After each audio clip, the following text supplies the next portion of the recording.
Okay, welcome to my first ever live stream. This is exciting. So we're going to be using React Router and React Redux to create a login system that is protected with, that we can authenticate with a server that sends back a token and has a protected route. Our friends list route here is going to be protected. So we're going to build a private route component that will make it so if our user isn't logged in, they will route back, be redirected back to the login page. So let's take a look at the app as we have it set up right now. So this is obviously the login page. We've got username and password and the login button. This is at the login route. If we go to protected, right now it's not protected, but you can see that we can access the friends list component here. So the idea is that we're going to use our private route that we have built in here to protect this protected information. When we log in and can access this protected route, we'll fetch data from our server that will be a list of friends.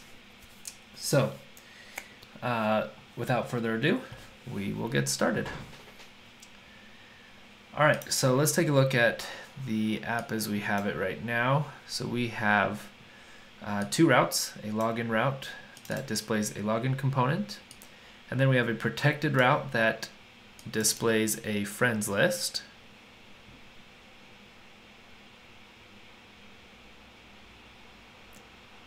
Oh, that's interesting. So it looks like I have to fix my streaming. Oh, yikes, yeah. I see what's going on. Sorry about that. I think this ought to fix it.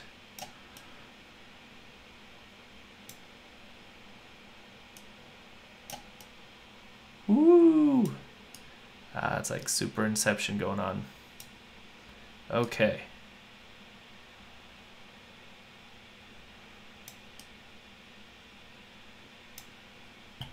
All right, so next time I start this up, should be a little bit better. Let's drag me down here.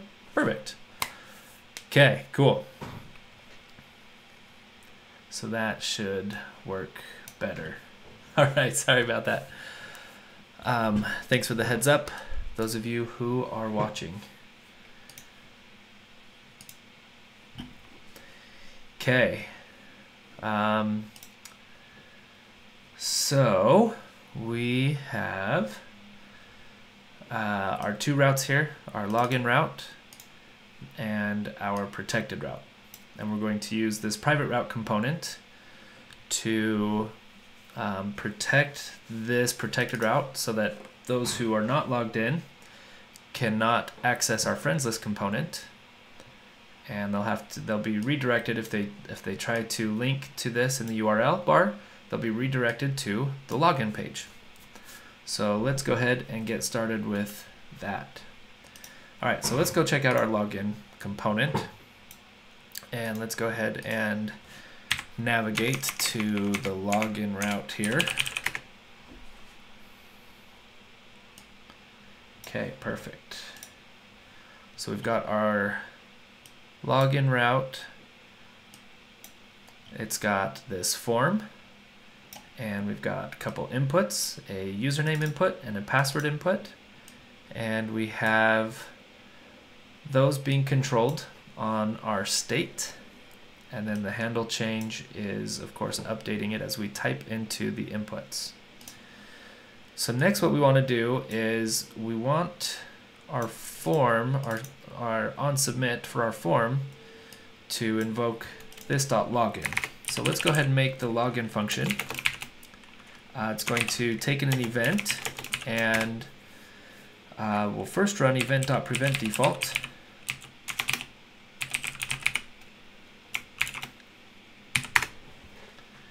then since we have a Redux, we're using Redux in this app, we're going to call a login action creator. So that will come in through the connect function that we have wired up down here. And oh, there it is. Have we imported that? We have, but we don't have one. So we'll have to go write that one. So that is being added to the props on this component. And so we can invoke it like this. And we're going to say this.state.credentials. We're going to pass in that entire object that has our username and password. Our server is expecting that username and password object, and the username is lambda school, and then the password is well, let's go check it out. Let's see, drag this over here. So here's our server. Our password is I3 lambda 4. I heart lambda with _3 and 4 for the last A. So that's going to be our password. Yeah. I actually need to get this fired up so that we can even make a call to this.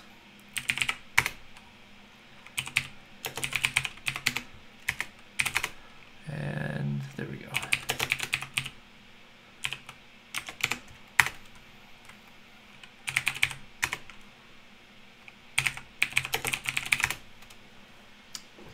All right, so on port 5000, we have our server up and ready.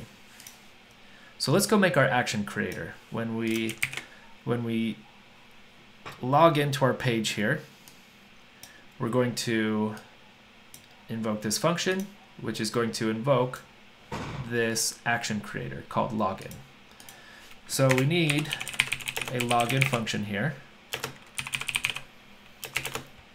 Now this is going to use Redux thunk to make an asynchronous call to our API. So we have that in our dependency list. It's going to take in our credentials, return a function. So we're going to return another arrow function here. And this function that gets returned takes in the dispatch function. So the first thing we want to do is we want to tell our login component that we're logging in, that we've started that API request, or we're about to start that API request. And we're going to have a little spinner, our little loader icon here, so that our users have some of that feedback to see that we are making that request. This is going to be login start. So let's go ahead and make an action type. Now, if you don't know Redux flow very well, or like these action creators and action types, then you'll have to go take a look at, there's actually a really good one here. Let me find this resource.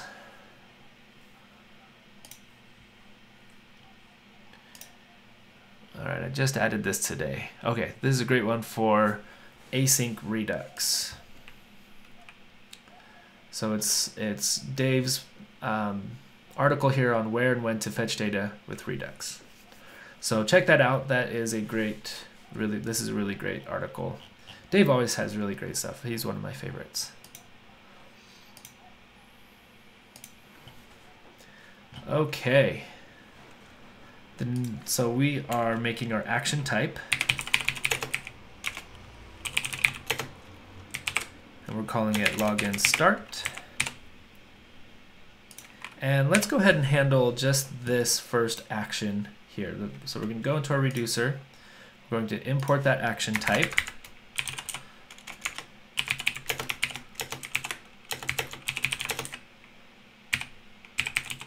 We have to go out and into actions. There we go. So now we're going to handle the case for our login start. So up here we've got our initial state. We need some way to know that we're currently logging in. So let's do logging in. And we'll initialize that as false, but when we dispatch that action and catch it here in our reducer, we're going to set that to true.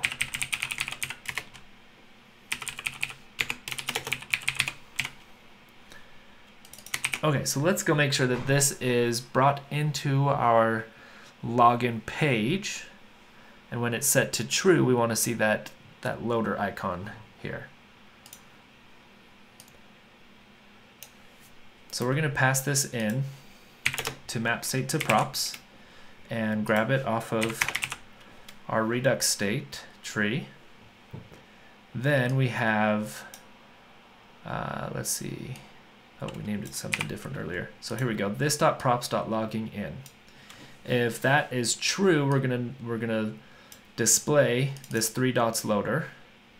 Otherwise, we're gonna display the text login. So when we click on this, we're going to invoke, that invokes our action creator, dispatches login start, which will set logging in to true. So let's check it out. And there we go, perfect. So that set that to true. So the next thing we want to do inside our action, once we've given our users that feedback that we're making an API call, is we actually want to make an API call. So let's check out our server again. So we've got our login endpoint here.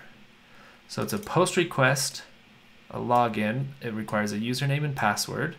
It checks our username and password. And if these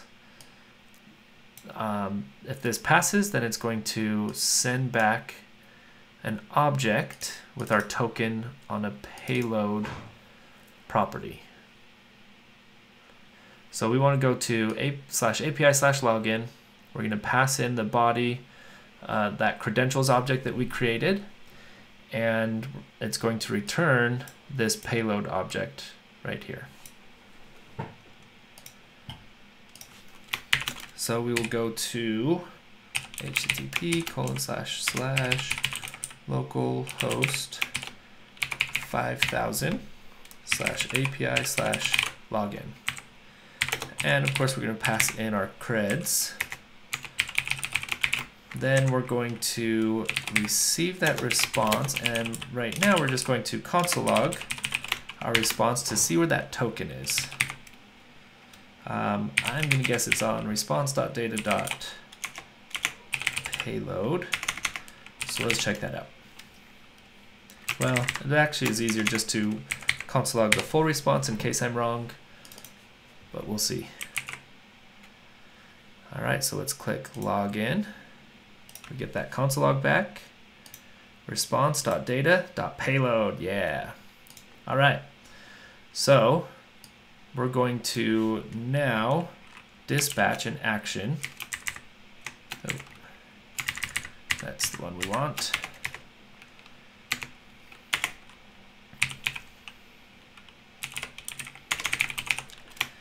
And this action will be a login success action. So let's go ahead and build up that action type.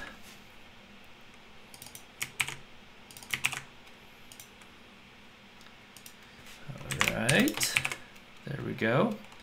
And our payload here is going to be res.data.payload. We're just going to go ahead and send that token to Redux. Now there's a couple things that we want to do here. We want to think about with Redux. So our token is going to be used on other requests to make sure that our user is authenticated and not just requesting data and getting back data when they haven't been authenticated. So if we take a look at our server, we have this authenticator middleware that is going to be passed in when we try and get our list of friends here. So if we're not authenticated, this authenticator should send back an error and say that we're not logged in. User needs to be logged in to do that. There we go. Now that sentence makes sense. So if our token, we need to send our token on the request header for any of these endpoints that have the authenticator middleware on them, which happens to be all the rest of these endpoints here. So when we try this GET request, for example, if we tried this right now, let's do localhost, but we want 5,000 / was it API / friends? Yep. /API / friends. We're going to get back this error because we're not logged in. When we are logged in, then the authenticator middleware says, okay, they're logged in. Let's go ahead and do the next operation, which will be this callback function right here, which is going to send back our list of friends. So thinking about that, we want an easy way to set up or to get this token into these action creators that are going to make these API calls. So for this, I'm going to do localhost or local storage dot set item, and we'll call this token, and we'll set our token to local storage. Then we can get that token off of local storage when we want to make another request, and we can add it to the header of that request, and I'll show you how to do that. The next thing we want to think about is how can we tell when we get into our private route. We want to think about how we can tell our private route component that we are logged in. So let's go handle this login success. We're going to try this out a couple ways. We're going to put our token into our Redux store. So let's go handle login success in our reducer.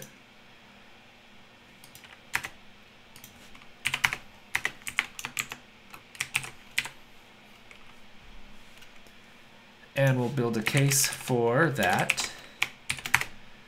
And this will return our state. We're going to say that logging in is false. And let's set a token to action.payload. So we're going to go ahead and add our token to the store here.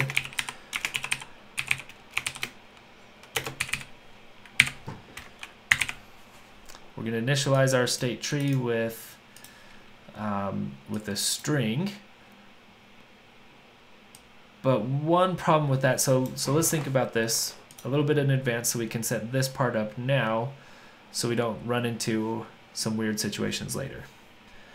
So our private route is going to be checking our token from state, and if we have a token, then it will let us go to our protected routes. If we don't have a token, if it's falsy, like an empty string would be falsy, then it's going to route us to our login page. So if we initialize our state like this, then every time we refresh the page, even after we've logged in, we are going to initialize the token property with an empty string, and our private route will redirect our user to the login page. So just by refreshing the page would kick them out of the app and make them log in again. It's not a very good user experience. So instead of initializing this here, we're going to go ahead and say if local storage dot get item, if we have a token in our local storage, let's do that. Otherwise, well, we don't even have to do otherwise. This will come back undefined, and it'll be falsy in our private route component, and it'll kick our users back to the login page. So instead of initializing this just with an empty string, we'll check local storage, see if our token is there. If we have a token, that means our user has authenticated, and we don't have to kick them out just because they refresh the page or something.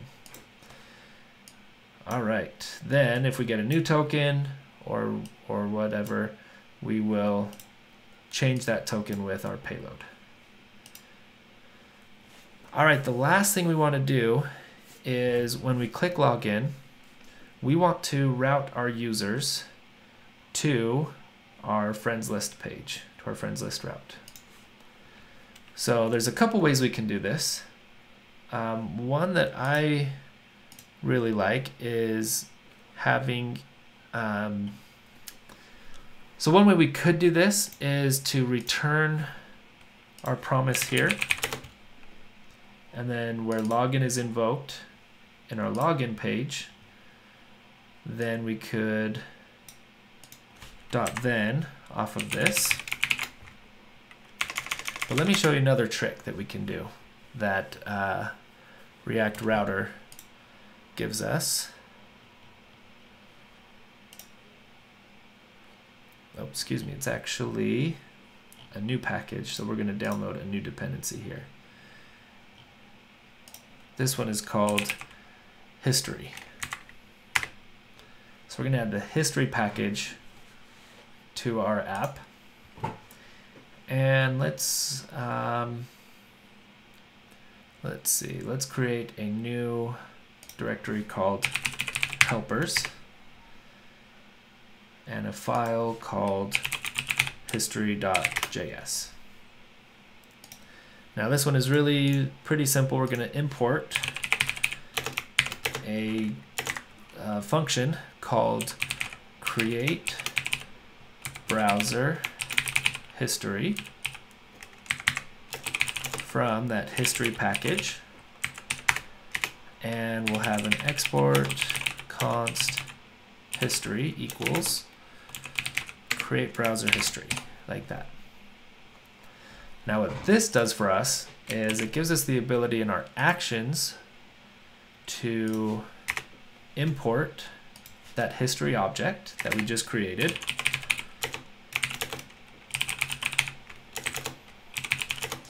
So we need to go out into helpers. Yes, helpers, and pull in history. Okay, so we've got history here.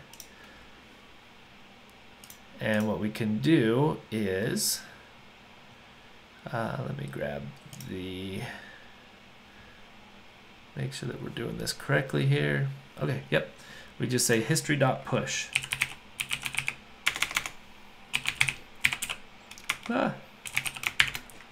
And we're going to go to our protected route.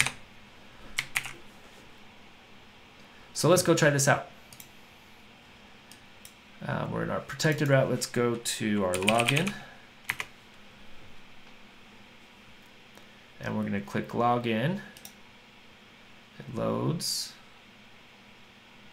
Oh, let's see if we have an issue here. Did you mean HTML4? That should not have caused a problem. Login came in true. Came back fine. Okay. But we did not push. We did not get that push set up. Let's do this. Let's go console.log history. Make sure that this is coming in okay.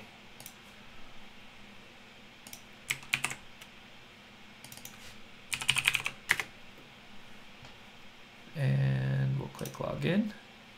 Let's go check out our console. Yeah, this should be working.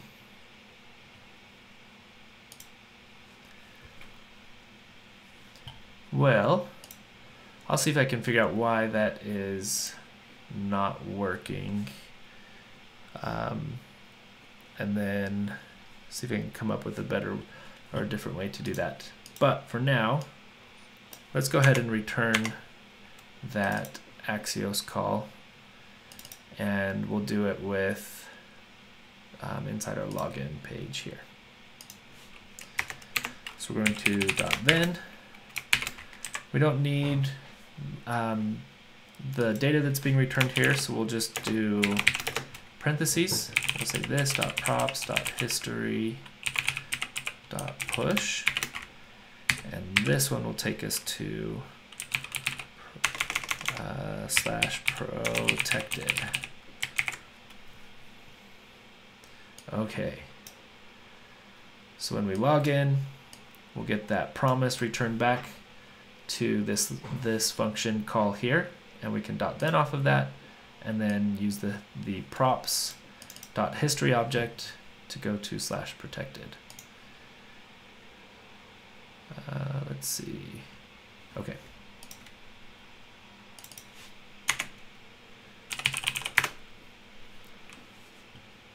So we click on here, and there we go.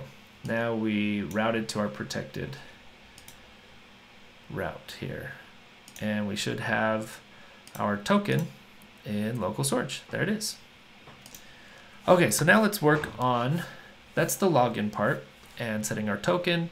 Also, if we look at our React component, then our provider, we should see our token listed here. Perfect. And when we refresh, we should still see that token. Yep, there it is. It pulls it off of local storage. All right, perfect. So the next thing we want to do is implement this private route. I'm just going to delete that. And let's talk about what our private route needs. So if you know about React Router, we've got the route component. Let's go take a look at the route component, React Router.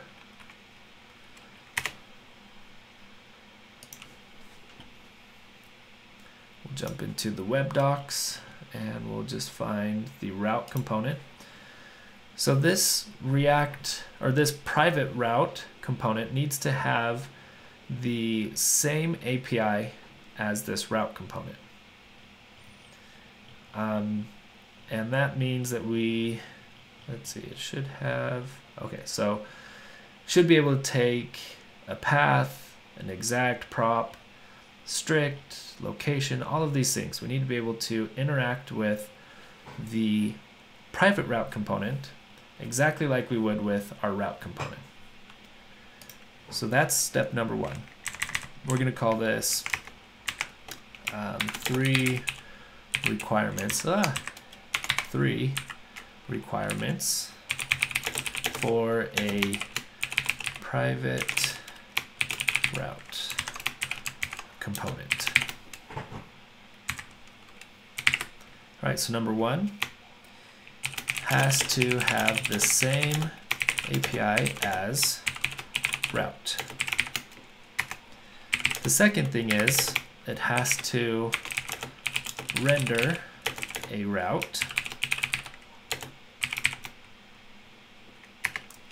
and the third thing is that we want it to redirect to /login if the user is not authenticated. So those are the 3 requirements for a private route component. So let's go ahead and build this out. We're going to import React, and let's just take this one step at a time. So we're going to create our private route component. Now we're going to destructure props. And how we're going to do this is when we display private route here, instead of the normal route component, we're going to pass in these same props. So we're going to receive this component prop. And this component prop, we want to render inside private route. So we're going to destructure component out of props, but we need to rename this capitalized component. Otherwise, we won't be able to render it as JSX, right? So JSX custom components need to be capitalized. So we're going to destructure that specific prop from our props object, rename it as component. Now this can be confusing. This is not a key value pair. This is the property on props, and we are renaming that property in the context of this function. So when we have our function here in our function body, in between these curly braces, props.component will be accessible inside this function in the context of this function as capital component. Now, number 1 says we have to have the same API as route. So no matter what other props we pass in from when we display this here, we're going to capture all the rest of our props by doing this. So we're destructuring our props object, but then kind of reconstructing it back into all the rest of them back into an object called rest.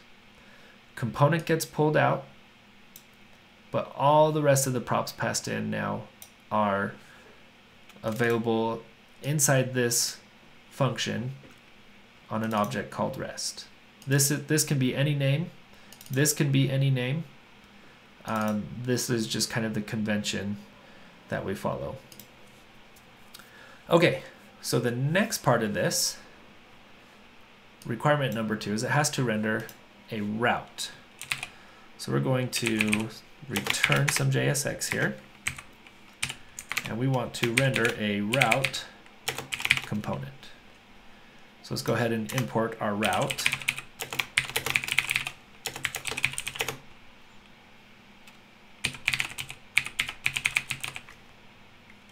From React Router DOM.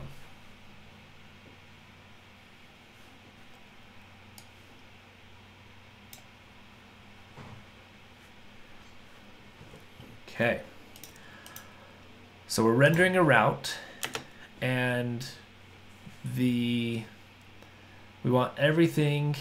Part of this is going to be pass in all the props from private route.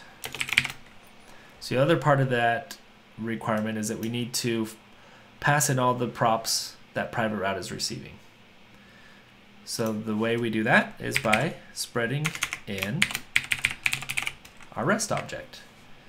And what this does is everything that we added as a prop here, this exact prop, this path prop, if we had strict, whatever else we have on here, is going to be captured by this REST object, and we're going to spread it into this route component. Pretty awesome way to just grab everything and forward it on straight into this route component. All right, last thing is we're going to redirect to login if user's not auth. Otherwise, display the component.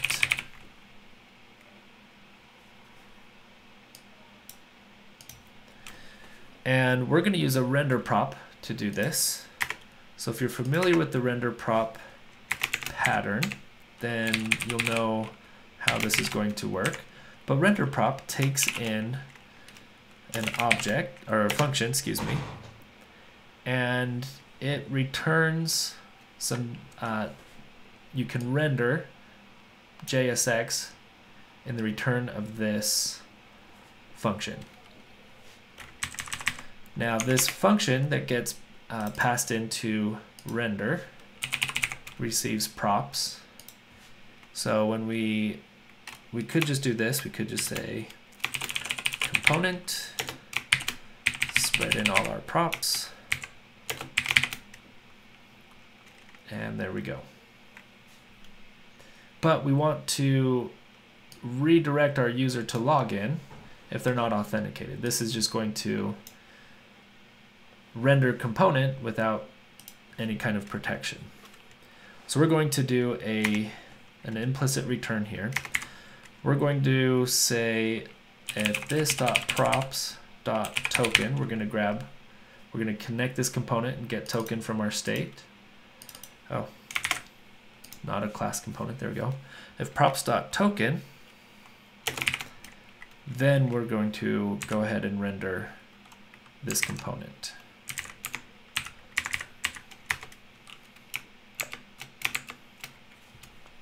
So we need to add our implicit return parentheses there and end it there. If they're not logged in, then we're going to use React Routers redirect component to redirect our user to the login page.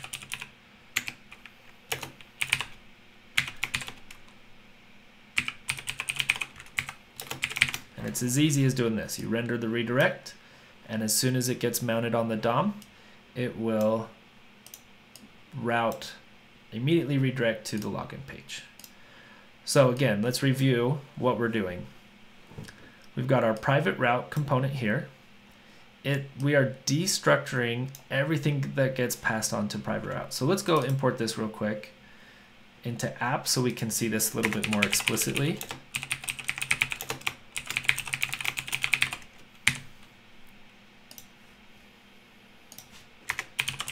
Oh, we already are. There we go. Very nice. So let's grab that. And there we go. So our private route is rendered here.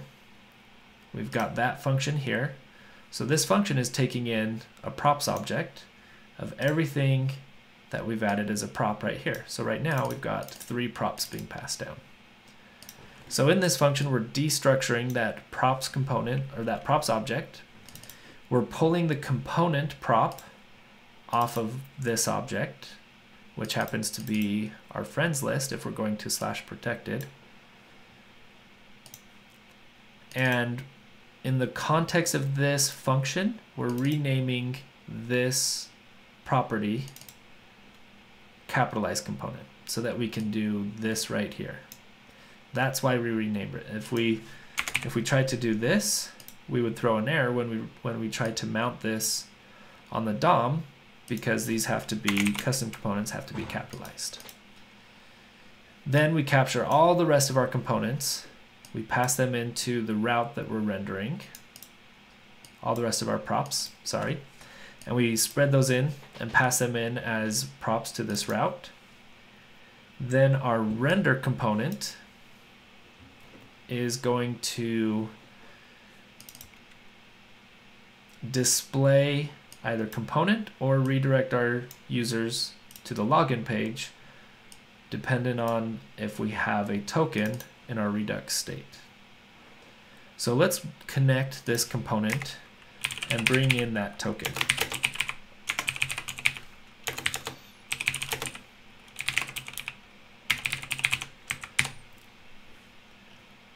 Now we're going to see that this is actually going to cause a problem, and I'll show you what that problem is and what the solution is. Right now we're just going to do that. We're going to make a map state to props to pass in where we passed in this null here.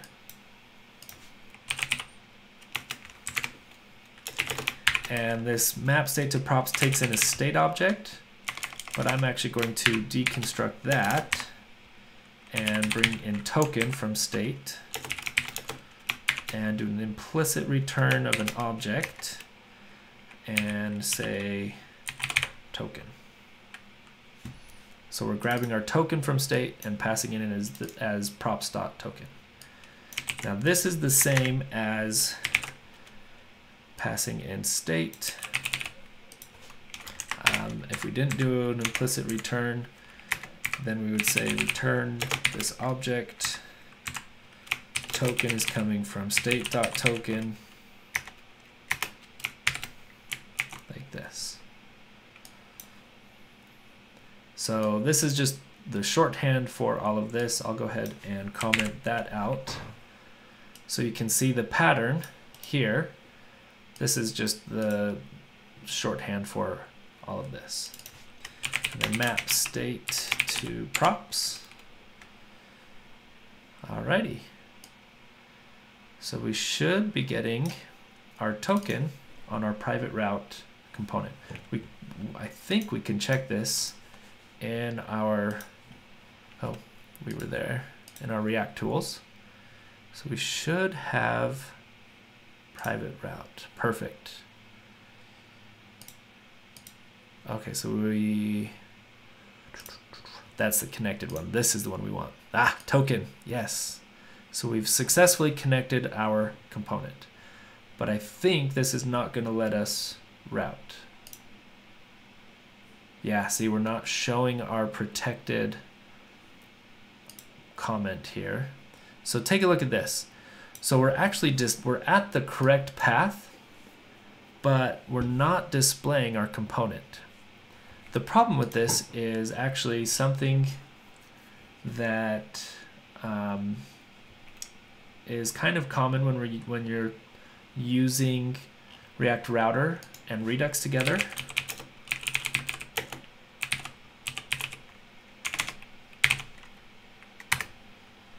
So let's go see what this problem is. So when we're using React Router and we want to integrate with Redux, occasionally an app can have a component that doesn't update when the location changes. This happens if the component is connected to Redux via connect. The component is not a route component. Okay, so the solution for this is, and you can go and read a little bit more about this on this page here, but the solution is to import with router and wrap our connect function with the with router higher order component. So this is coming from React Router DOM,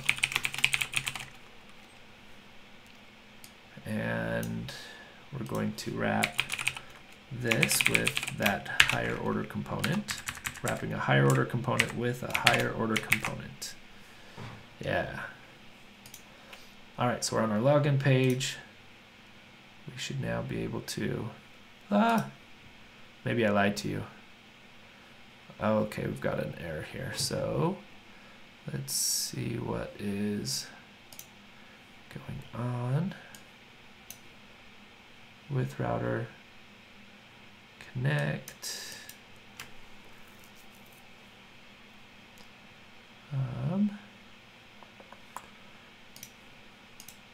It looks like we did everything correct there. What is our problem? So expected a comma. Let's just refresh here, refresh here. Oh, not find, refresh.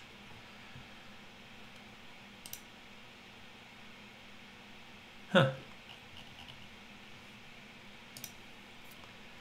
Maybe this isn't an issue. Let's take a look.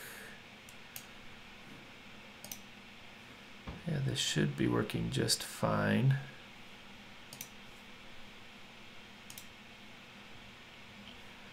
We've got our login, and we've logged in. Okay, let's go back here to our private route with router.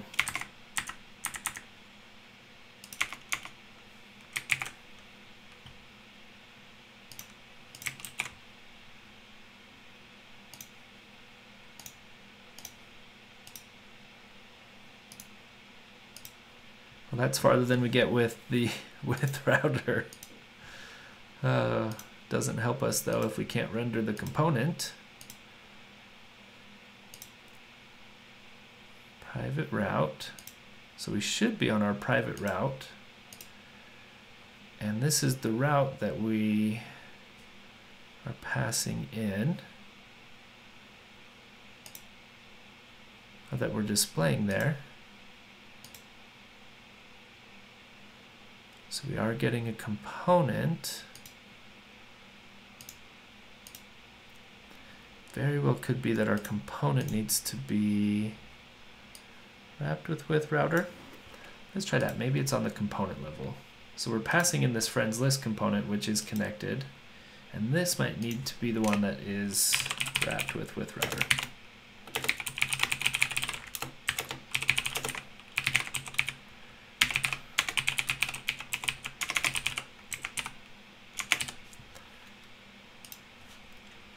Let's try that one. The strange thing is I had this working earlier where private route was wrapped with router. So let me just see.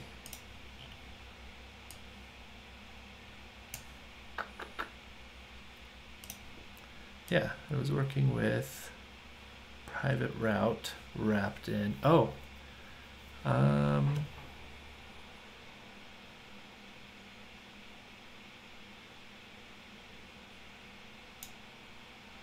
Okay, let's see here. Let's try this out.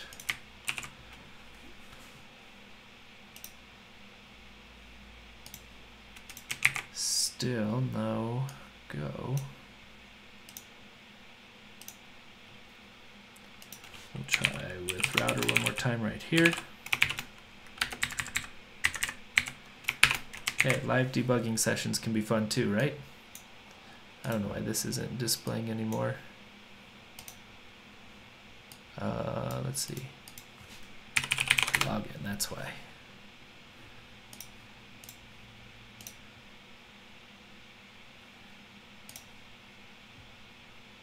Okay, I think we just have a syntax problem going on. 34 expected a comma.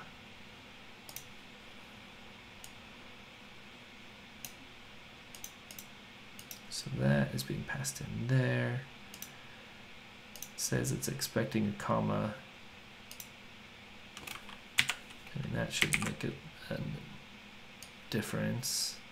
Yeah, it even strips it out when we save.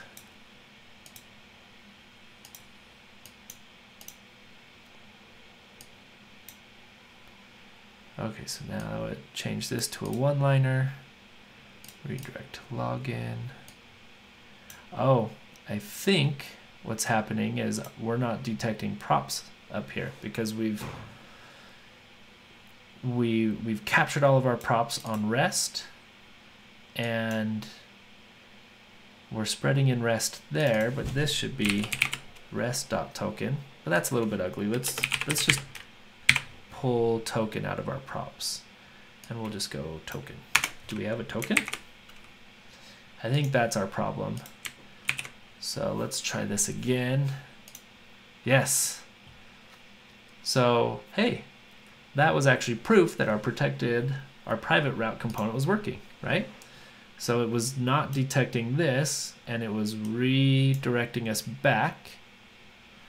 Now I wonder why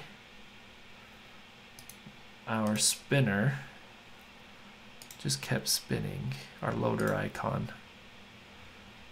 What does our state look like now? Logging in is false. Oh, logging in. That's our problem. We misspelled it in Redux. I mean in our reducer. Logging in. There we go. Okay.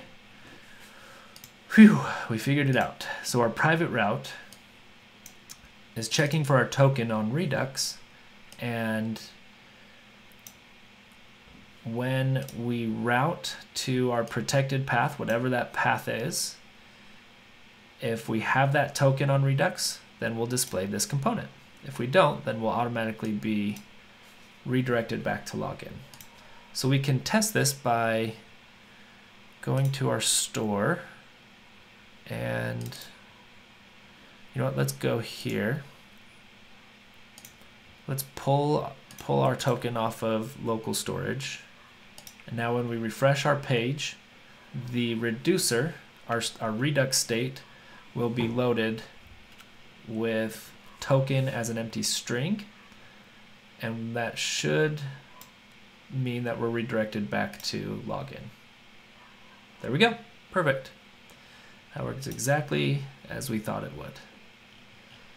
So let's go ahead, and now we have our protected route, our private route built. So the second part of this app that we want to do is we want to be able to make another API call for our data using this token and putting this token on the header of our Axios request. So I'm just going to build this out real quick. Const, we'll call this get data, and it's not going to take anything in. This is going to be another asynchronous function. Typing's hard sometimes.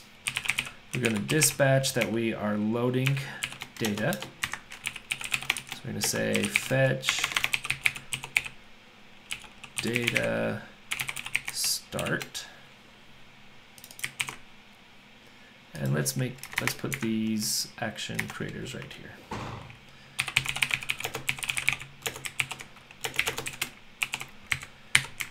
And we're going to have a success and a failure.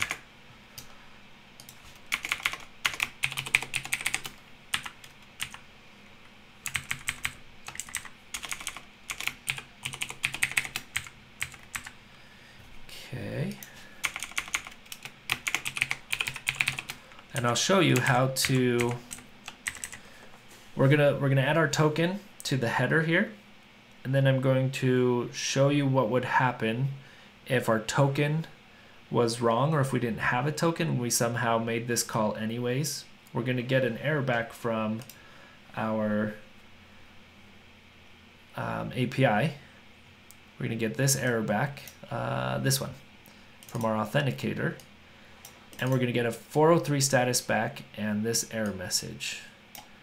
So we're going to see the successful call, then we'll see an unsuccessful call, and we'll handle that in a good way for our users. It's called, we say handling errors. Oh shoot, what do we say? Gracefully. That's the word. We're going to handle that error gracefully.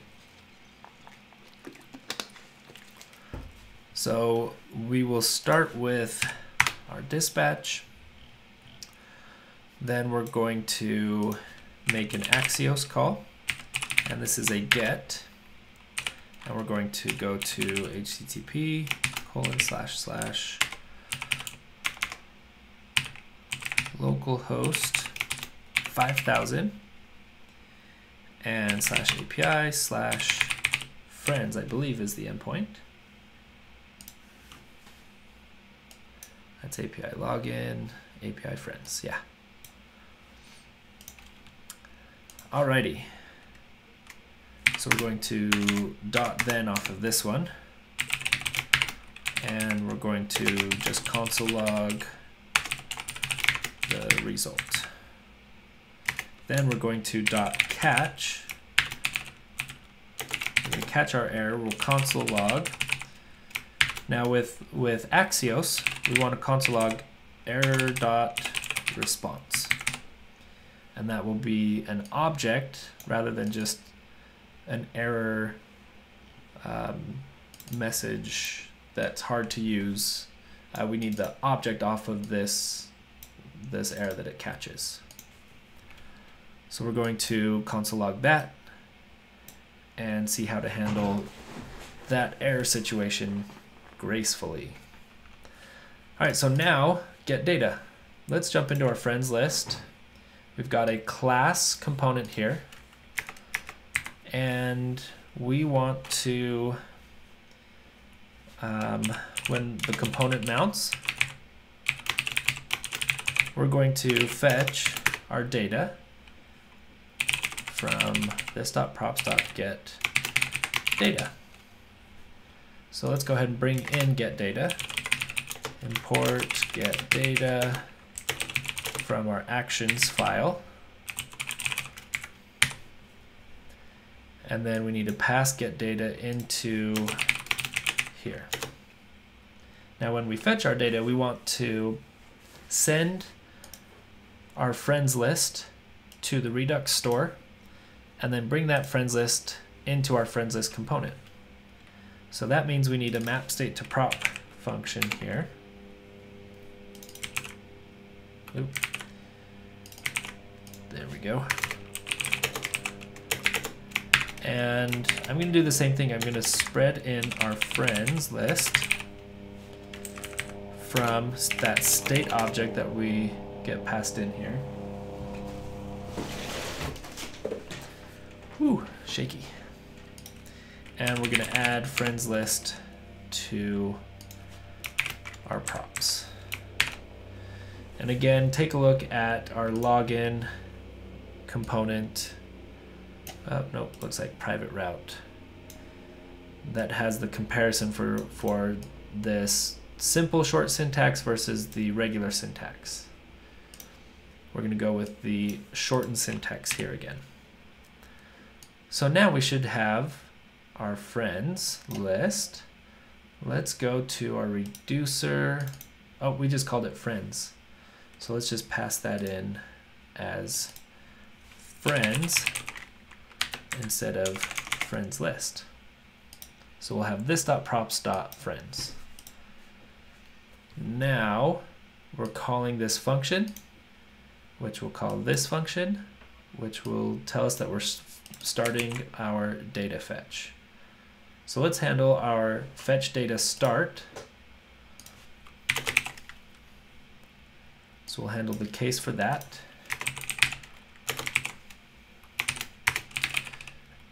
And for this, we'll return our state. And let's go up here and say fetching friends.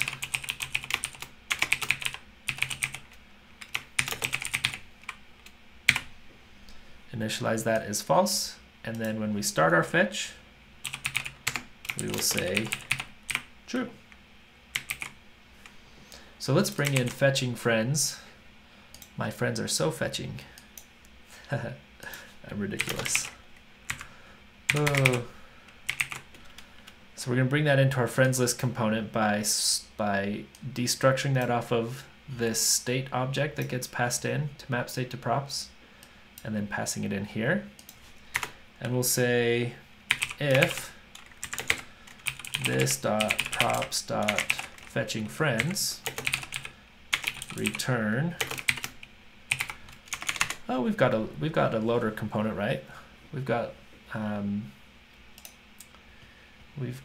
this guy, React loader spinner. So instead of just returning like some text, let's use React loaded spinner. Import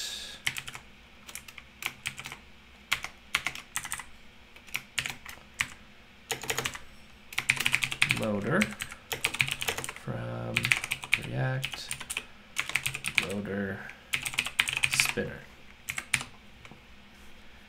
And I need to see React loader spinner. I need to see the syntax here.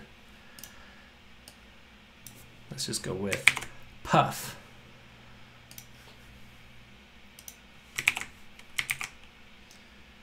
Okay, there we go. One-liner if statement. And we're going to grab our primary color instead of whatever color that was. Height. Let's make this a little bigger. There we go. So when we start that fetch, then we should see, we should route to our friends list page. Wah, wah, wah. Let's go try it over here. Okay, so let's see what we have going on. Maybe loader. Did I import this? Ah, yep, wrong kind of import. Need a default import there. There it is. Ooh, big. Wow. Let's not do 100 or 200. Let's go ahead and drop that back to 100.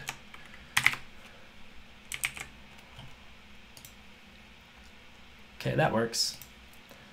We would normally want to clean that up, but you know what, whatever. Okay, so that means that this worked. Our dispatch worked, and we should have our friends in our console.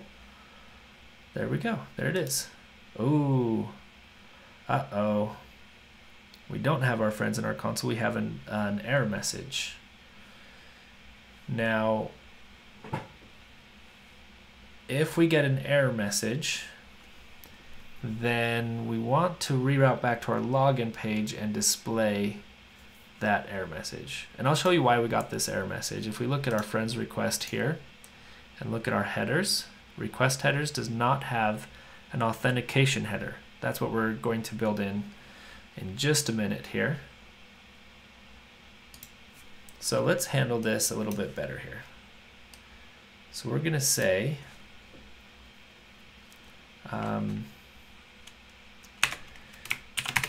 dispatch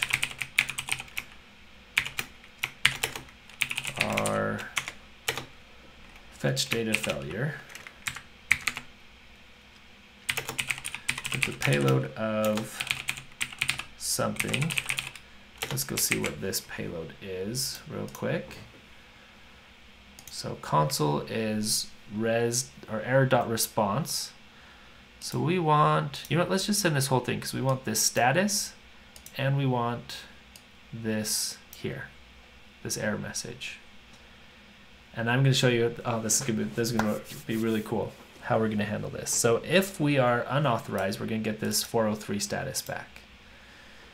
Anytime we get a 403 status back, we're going to tell our private route component to protect this route and route us back, redirect us back to login. So let's go ahead and send the entire error.response object.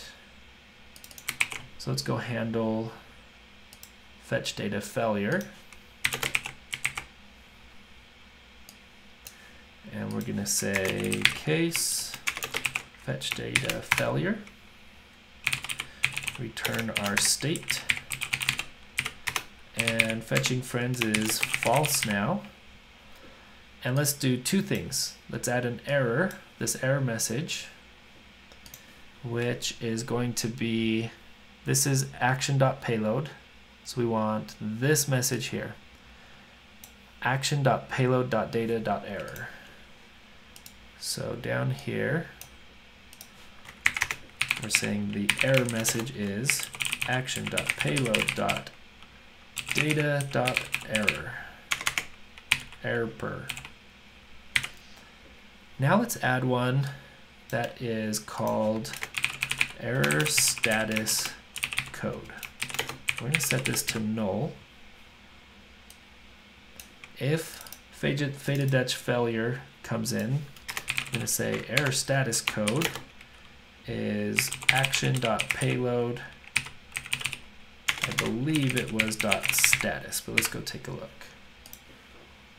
.status, yep. Perfect. Now, this is the cool part. If we by chance have an error status code, then we're going to bring that into here, error status code. This is our private route component. This is what is protecting our component from rendering if our user's not logged in. Well, if they're not logged in, then they're going to get this 403 error on any data call that they try to make. So when they route to a page that is fetching some data, and the token, when the use case for this is if you have a backend that is going to nullify a token, or after, like, it has a timeout on your token. So after 15 minutes, it's going to say that it's going to nullify that token, and that token will no longer be authorized. So they'll basically, it's like that pop-up that you see that says your session is timed out, please log in again. That's the case we're solving for. So say we'll pretend that we spent 15 minutes on this web app, and then we made a request, and that request came back status 403 because we no longer match the token. That token has been removed by the server, and we have to log back in. So what we want to do is we're going to say if we have a token and no error status code that equals 403. And of course we need to spread this in like we did our token, and that will probably drop everything down like this. Yeah, much better. I personally like to see these lists vertically instead of, it's a lot easier to scroll up and down in your editor than it is to scroll horizontally. So as soon as it gets way too long out here, it's so much better to just drop these lists down. All right, so now let's take a look. If we have a token and we don't have a 403 error code, then we'll display our component. If we don't have a token, or if our error status code is 403, we're going to redirect. So we should be, yep, we redirected right back to our login. We could log in, and it keeps redirecting us back.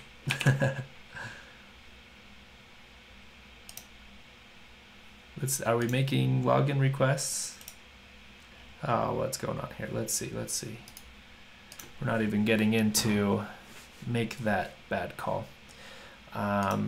Let's check our store. Error status code is null. So we have a token, and our error status code does not equal, oh, what am I thinking? What kind of syntax is this? Wow. Wow, Dustin, wow. There we go, load and, should have rerouted us. Okay, but it did not. So let's check our store now.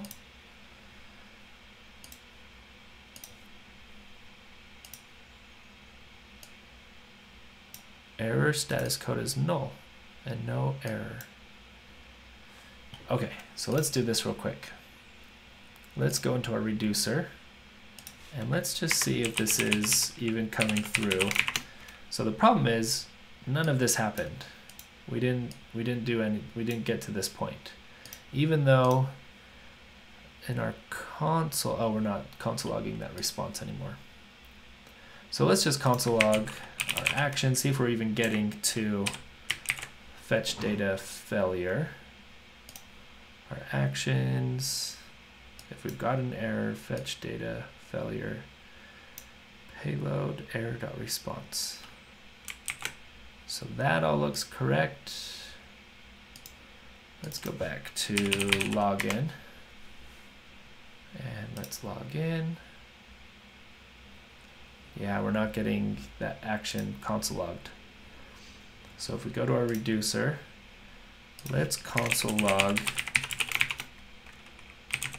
our action. Maybe fetch data failure. Is that,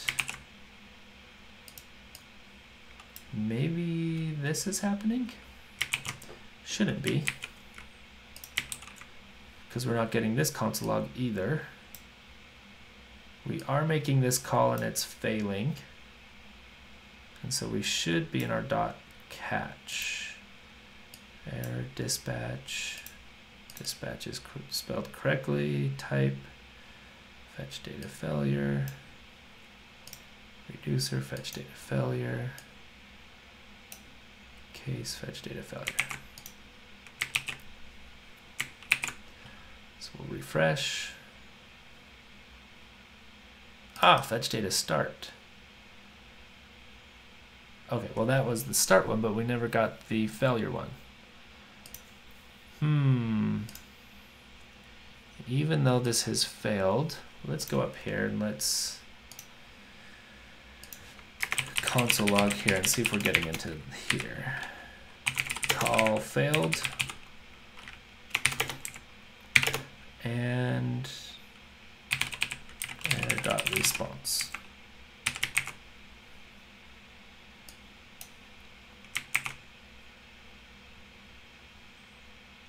Okay, let's see now. Call failed. Why did this fail before fetch data start came through? Interesting.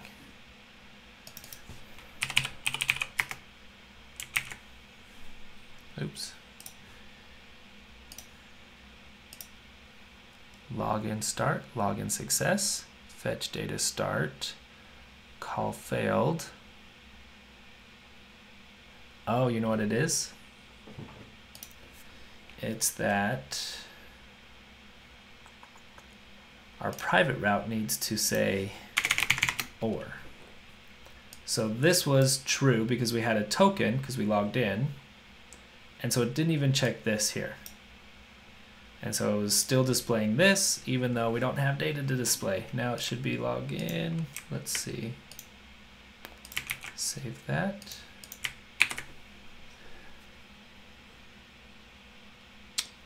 Nope. So we've got a token, but error status code is probably still null because we're not getting that dispatched. Yeah.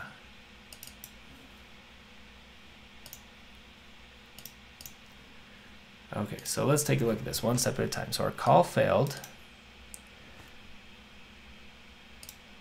Data.error and status. So that is being invoked, that is being console logged there, or excuse me, that's being console logged from here. And yet we are not dispatching this. Oh, check that out. Dun dun dun. We found it. That's why we were seeing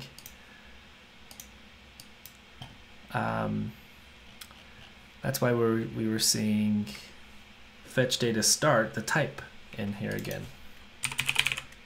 Okay. So we're going to click here, fetch data failure, payload, status, but we're not being routed back. Let's go check out our store, error status code 403. Let's see if that's being passed in correctly to our protected route, our private route component. Nope. We're getting the token, but not the error status code. Haha. This is why.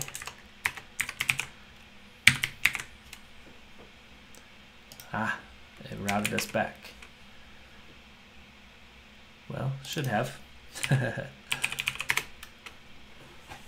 go through the whole flow here. error status code 403, error status code.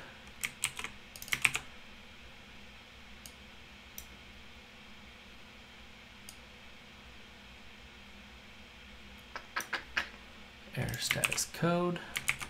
So let's check again. Let's go way deep and see if private route has error status code, and there it is. Maybe we do need that and instead of an or. Yes, we do. Yep, I was incorrect. There we go. Ah, and check that out. We even brought in that error message here. User needs to be logged in to do that. Nice. Okay, so let's take a look at this. Whew.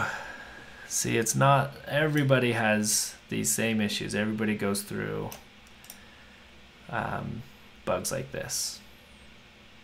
So let's take a look at everything that's happening, because there's a lot going on right here. Let's start with login. So login is not protected. Anyone can see the login page. We log in and we route to /protected. So what is that route?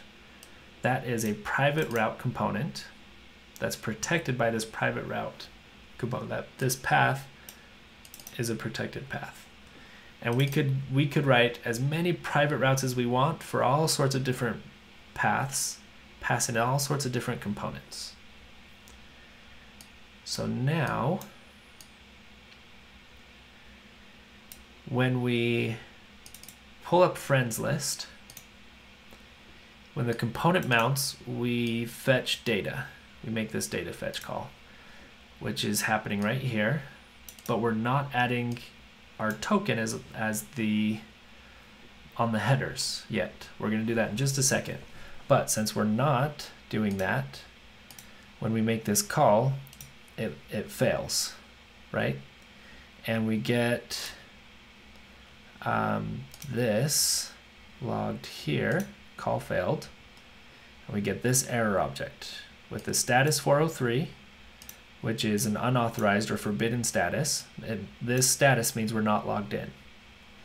So we can check for this status on every single protected API call, every single call on our server that has this authenticator middleware. So any of these endpoints here, when we want to add a new friend, update a friend by their ID, delete a friend, all of these you have to be authenticated for. If we ever get back a 403, then we want our reducer to add that status code to our state tree. And that status code will be passed in to private route. And if our status code is 403, then we're going to redirect back to login. Now take a look at this. So we redirect back to login. Our reducer has also added this error message to the state tree. And our login component is connected to the state, and it's taking in that error message. And we're saying if we have an error, then go ahead and display this paragraph tag. So this paragraph tag here is displaying the error message that's in Redux. So that's why we get that here.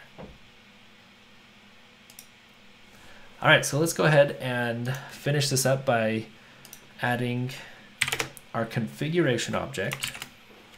So we have Axios is able to take one more argument after the normal arguments. So for a get call, the normal argument is just the URL. So we can add a second argument that's going to be a configuration object. If it was a post call, post takes in two arguments normally, our URL endpoint and the request body. So you can also add a third argument that's going to be a configuration argument or configuration object. So that's how you add it on a post. So this is our headers object. Headers is plural. There's lots of options that you can add inside this configuration object. One of the options is to add headers here. So the value for the headers property in this config object is an object, and the key for our authorization is capitalized authorization, and the value is our token, which conveniently we have in local storage.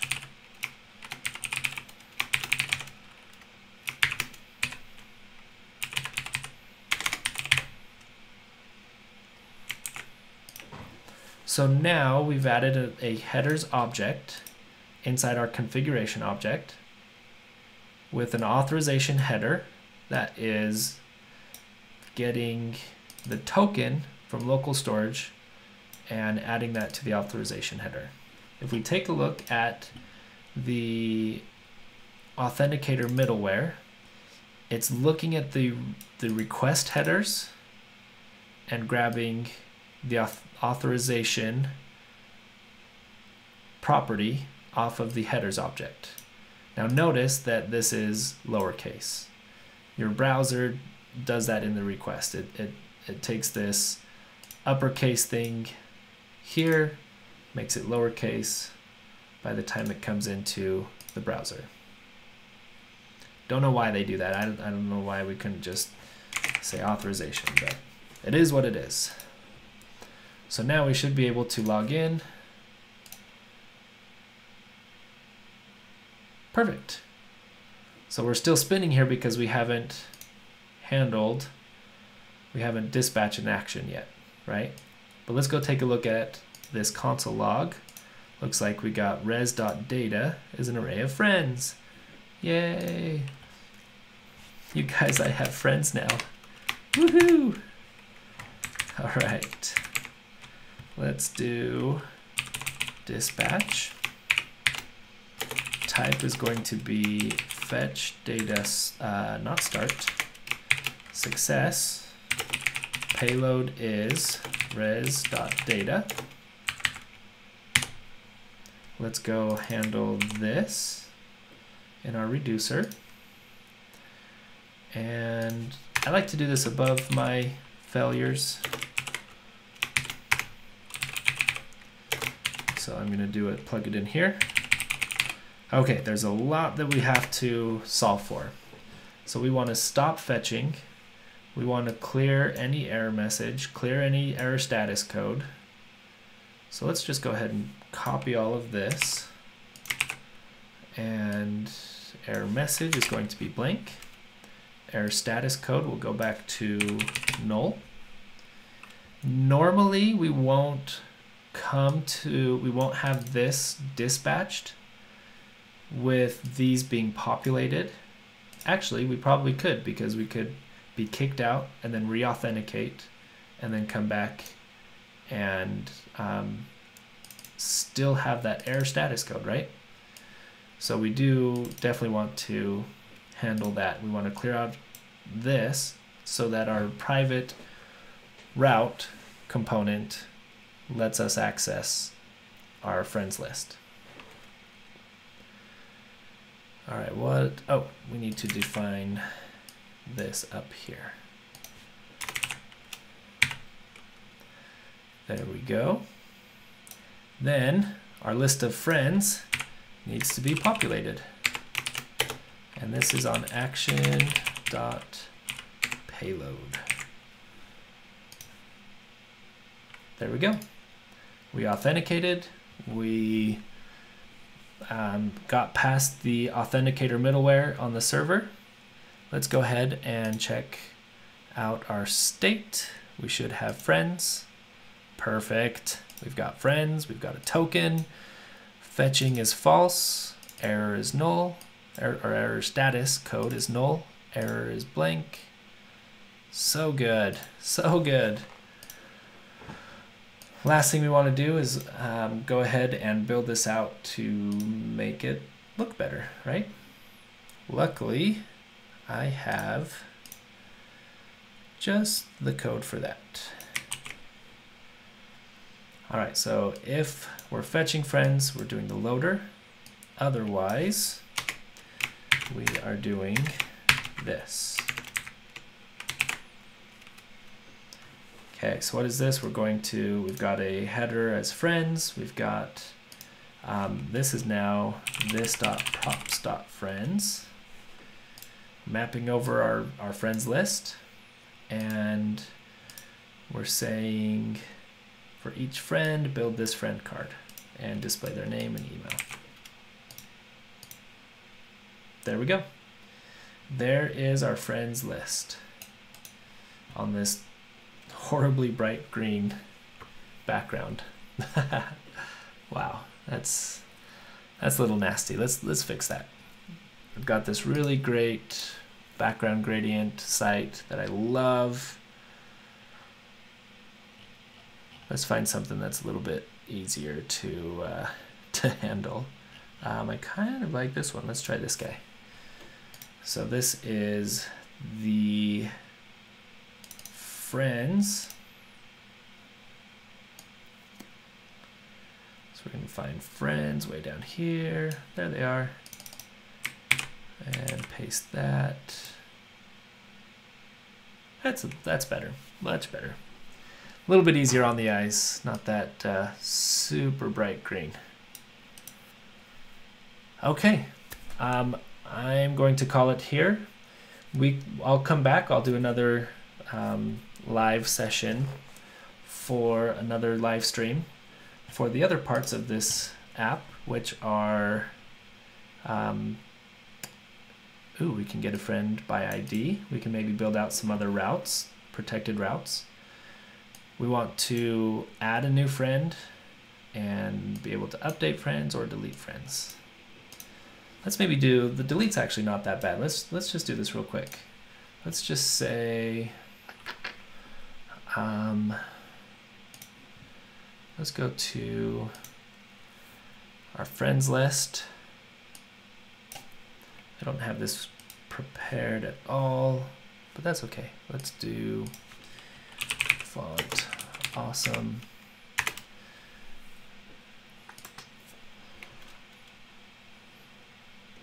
This won't be too bad. X. No, delete. Remove.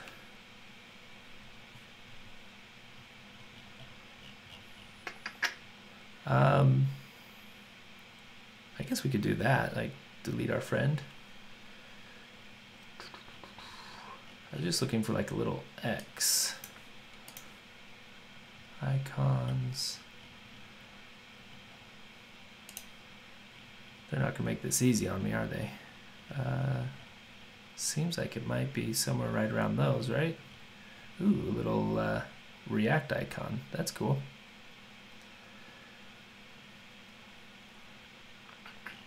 Ah, come on. How come that doesn't return what I want? Font awesome X. Does someone tell us? Times maybe? Aha. Okay. Times. That's what we were looking for.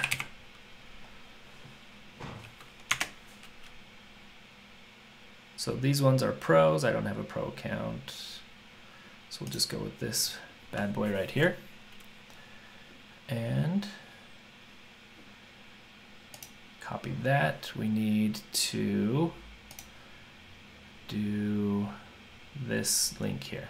So first we'll add our icon like that.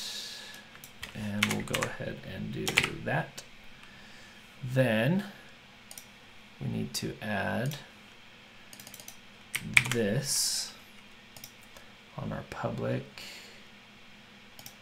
index.html. And perfect, there they are. So then, let's go ahead and load this here. Hey, why aren't you loading? Refresh. Because it hadn't refreshed with the new public. All right, so really quick, we want, let's just close that down. Friends list, we want fa times. And, oh, styles, here we go. We're already there. Friend card, we're gonna say fa times. Friend card is going to be position relative. Fetch our data, there we go. Fa times position absolute. Then we're going to go right 0. I should throw it all the way over there. And let's say right 6 pixels maybe. And top 6 pixels. Maybe 8. That looks good. Okay, so we've got our little icon. And let's make this, let's just use our, let's see, let's just grab a kind of a reddish color here. About like that. So let's say that this icon, the color is going to be that red. Just to signify that, this is delete. I'm not going to take the time. You should have like a modal that pops up and says, are you sure you want to delete your friend? They will never be your friend again. But we're not going to do that here. So let's go to our friends list. And when we click on this, we're going to invoke a function called this.deleteFriend. So let's come up here, make our delete friend, and let's pass in the ID of our friend. We don't need the event because this isn't a button, but we do want friend.id.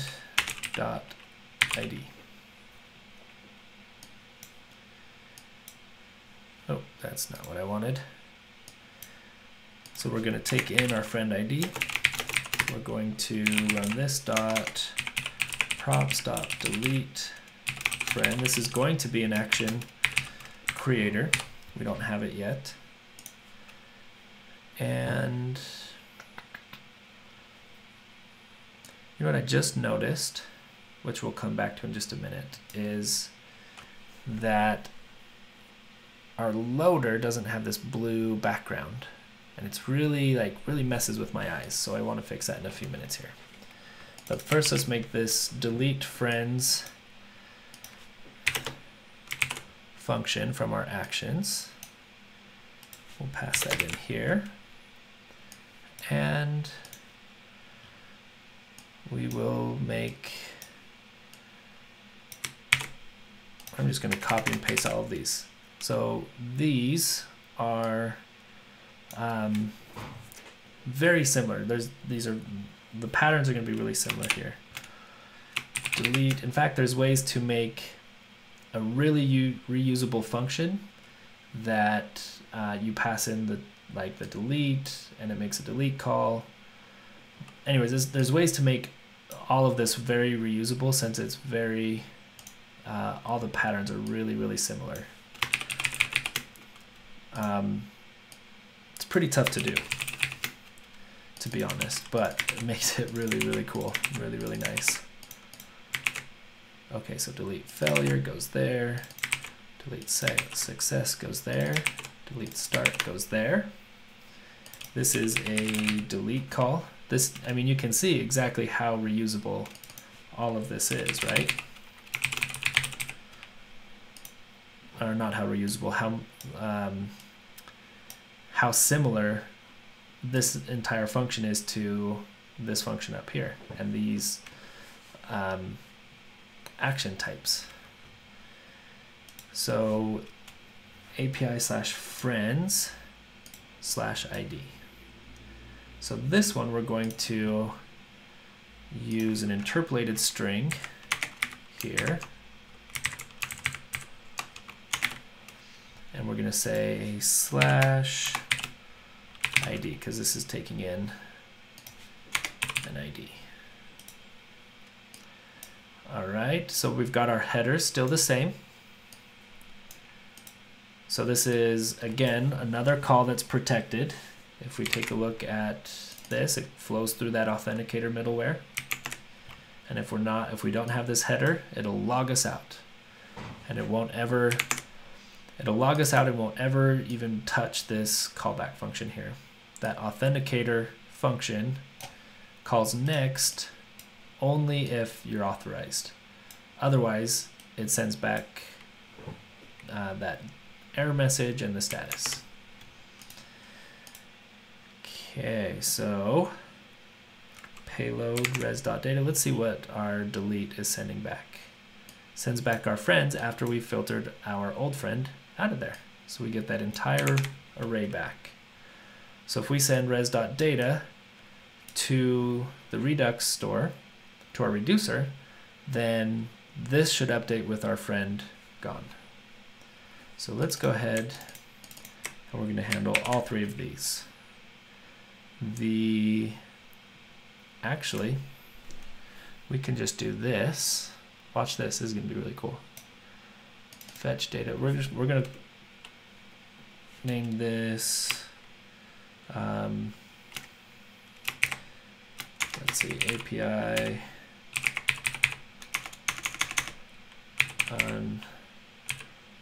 unauthorized.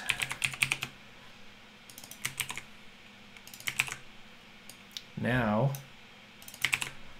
we're going to do this. You would normally check if error.response.status is a 403,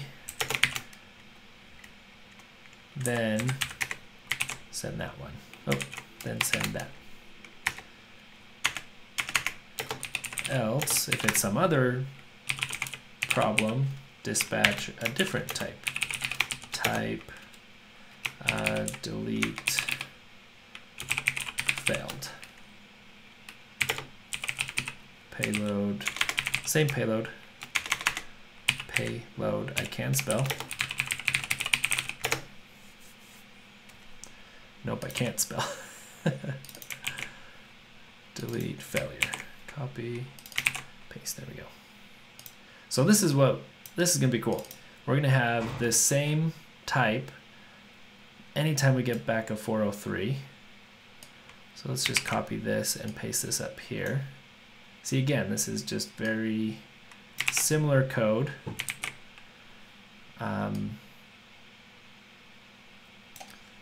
And we're going to make one of these called fetch data failure. So this handles any case that our user is unauthorized. Let's actually call this user unauthorized. This will handle a failure for this particular call. And yeah, same with this call down here. Oops, I copied that one. I need to copy this back again. Paste it there. Okay, so let's do this first of all.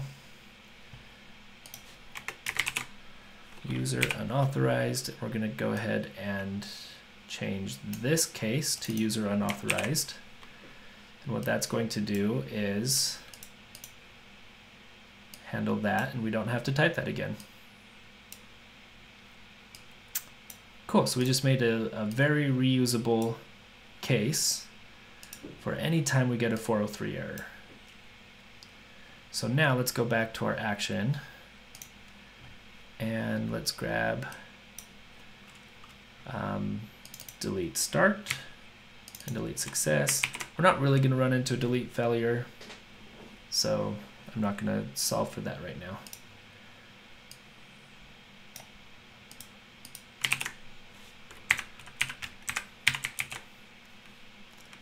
Okay, so delete start and delete success. So we'll come down here and we'll make a case for each of these.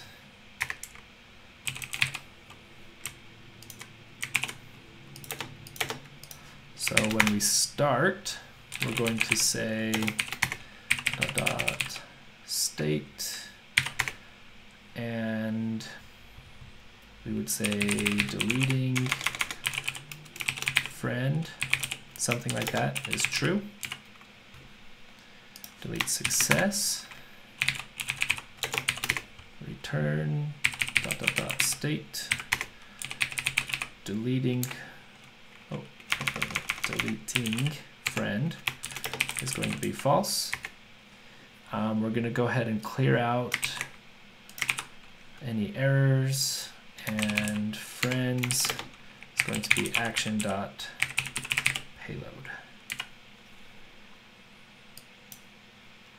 So deleting friend, let's add this up here. Initialize as false. Okay, so this is where I want to fix that loading thing. And let me just check one thing here. Let's see if we've got a set timeout. So you'll notice that when we fetch our friends, we've got a set timeout wrapped around our response. So this is, since we're running the server on our local machine, like it's instantaneous. But let's pretend that we've got a 1 or 1.5 second wait, so that we can solve for those delays. So let's do the same thing down here for delete. We're just going to wrap a set timeout around our res.send, and we're going to wait for 1500 milliseconds. And let's make sure that that restarted. So it looks like we restarted. Okay. So now we've got deleting friend and we've got friends being updated. So in our friends list, we're going to bring in deleting friends, alphabetized, of course, right? Gotta alphabetize that. There we go. And let's do this. This will be tricky. So we're gonna say when we start deleting our friend, we're gonna set state this.set state deleting friend ID is going to be ID. So we need a state object. I mean, you actually don't need to do this. Just by running set state, we'll add deleting friend ID to the state object.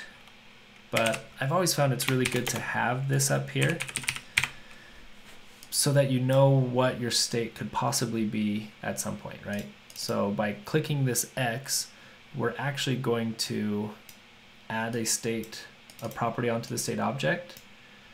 And since that is a possibility, I like to just document that up here. Cursor pointer. There we go. All right, now, since we have our Boolean deleting friend, that's going to, for a second and a half, we're going to be deleting our friend before we actually get a response back. So let's go to our card here, and we're going to say if this dot props dot deleting, let's see, if this dot props dot, this dot state dot id, what do we want to say? So we want to add a spinner in place of this. Actually, let's just do it this way.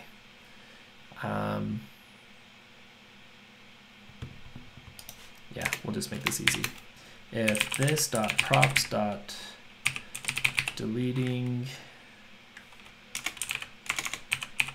friend and this dot state dot friend, oh, deleting friend ID, deleting friend ID is equal to friend friend.id. So if this is the friend that we clicked on and we're currently deleting our friend, we're waiting for that 1.5 seconds, then we're going to just say paragraph tag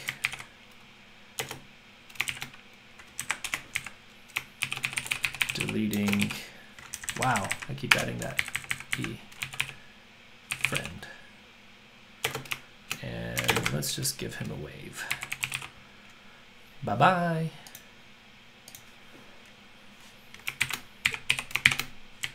Or her, him or her. Okay, let's try this out. Ba-ding. Oh, it went outside of our box. So let's do friend. Let's not set a height on our friend card. What does that do to our friends here? Okay, so that is about the same. We're going to delete Ryan.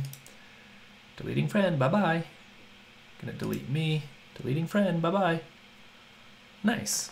Now, usually you'd want like a little spinner. So normally I would put that right here, put a little spinner up here in place of our X, little X icon. But yeah, this works just fine. It informs the user that we're deleting our friend. You know, that motion really helps send the a good visual clue to our user that there is a data fetch happening. There's an API call happening. So just having this static text is kind of hard to be like, is something going on? Like, I mean, I saw something appear there, but there's no motion, there's no spinner or animation telling me that something's happening. Bye-bye, friends. Now we're just going to restart our server and get all our friends back. There we go. So in recap, we have our private route that if we don't have a token or if we have an unauthorized fetch or data call, it will redirect us to login, or it'll just display whatever component we have passed into our private route. In our actions, we've got our login here. We've got our data fetch, so we're getting our friends and we're passing in this header. There's better ways to do this, and maybe next live stream when I finish this out, we'll pull this header object out of here and we'll set up Axios and put some default headers and the default base URL so that this would actually just look like this. A lot cleaner there. But for now, we'll just leave it at that. So we're passing that header, we're getting the authorization, making sure that our data that we're trying to fetch is protected by this auth token. We're also handling any error that we would get in that says, any 403 error that says our user is unauthorized, which again will redirect us back to our login. And then our delete, kind of the same story here. So we've got our delete going to this endpoint. We've got our header object passing in our token on the request header. and handling any unauthorized calls or dispatching that our delete was successful. So there we go. Thanks for joining me, and I hope you have a wonderful night and a great weekend. I'm not sure when I'm going to be able to jump on to finish this particular project. Hopefully Monday, actually. I think Monday around lunchtime I'll be able to do that. So plan on that. That's about 12-ish Mountain Standard Time. Yeah. But again, thanks for stopping in, and have a great evening.